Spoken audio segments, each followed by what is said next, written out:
Respected lawyers बैठे हुए मेरे सामने, मैं आप सब के लिए ये कहना चाहता हूं कि ये आपकी सबसे बड़ी जिम्मेदारी है आज, क्योंकि रूल ऑफ लॉ को आप होल्ड करता है पाकिस्तान की लीगल कम्युनिटी, जुडिशरी और वकील।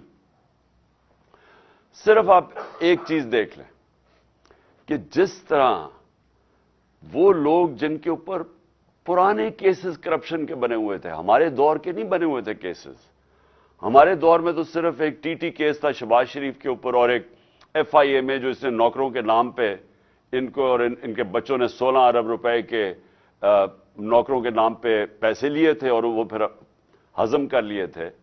और वो जो टीटी का केस है कि जिधर ये पैसे जमा करते थे और मॉडल टाउन से फिर पुलिस एस्कॉर्ट में वो गाड़ी को लाए, वो हवाला हुंडी पहुंचाया जाता था, उधर से पैसे बाहर भेज दिए जाते थे। और जब बाहर से मंगवाते थे तो ये वो लोग कभी चीनी वाला तो कोई पापड़ वाला और इस तरह के लोगों के नाम पे पैसे वापस लेके आए, और वो जब जरूरत पड़े बाकी पैसा बाहर रखते थे। वही आसिफ जरदारी का जो फेक बैंक अकाउंट्स का केस है, एग्जैक्टली वो दोनों वो एक ही है।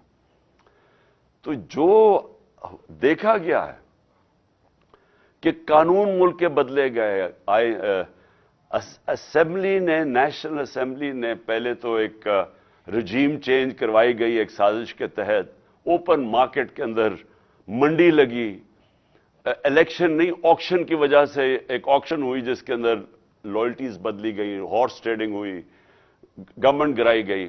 और उसके बाद पहला काम उन्होंने ये किया, अपने करप्शन के केसेस खत्म किए और फिर कानून ऐसे बनाए गए कि एक एक बचा जो इनके बड़े करप्शन के स्टालवर्ड्स थे वो बच गए सारे, और सारे आप देख रहे हैं कि बारी बारी सारों की करप्शन केसेस खत्म हो रहे हैं।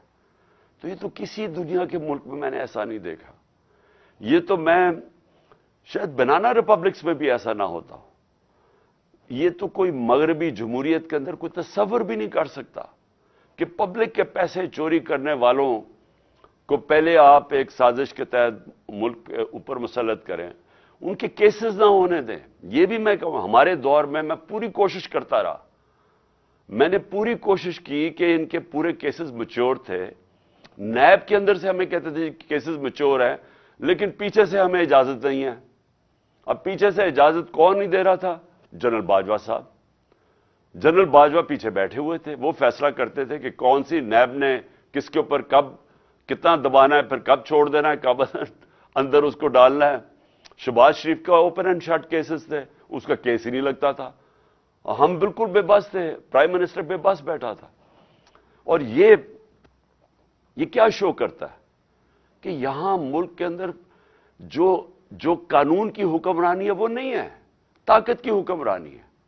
और ये इससे सिर्फ यही नहीं है कि इस वक्त मुल्क के वो बड़े बड़े क्रिमिनल्स बाहर फिर रहे हैं और मुल्क के ऊपर बैठे हुए और फैसले कर रहे हैं, अपने केसेस भी बचा रहे हैं, और मुल्क की इकॉनमी नीचे चली गई है और ये ऊपर इनकी सारे केसेस माफ हो गए हैं और बाकी भी बैठे हुए आने के लिए।